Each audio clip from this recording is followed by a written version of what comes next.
لبابەتên هونەری و هونەرمەند شۆڕەش بەکردن و ترین سترانە خۆیان li jêr navê şevê ji guhdaran re belavkiriya peyvên stranê Rênas Nivêz nivîsiye û şoreş bekir hunermendekî bajarê Efrîna Rojavayê Kurdistanê û niha li Almanya jî her wiha li sala 1996 dest bi karê hunerî kiriye û tanha çendîn berhemîwiyên hunerî hene.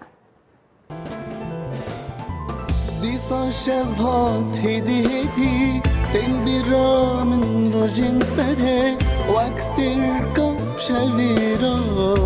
تو دره دنگت جدور تگه من پر نازی کوش مرد بجه شته حزدکن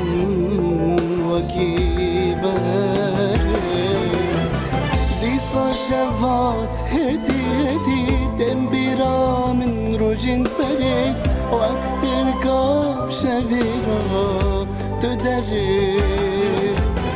دنگت جدور تگه من پر نازی کوش مرد بجه تحزدکن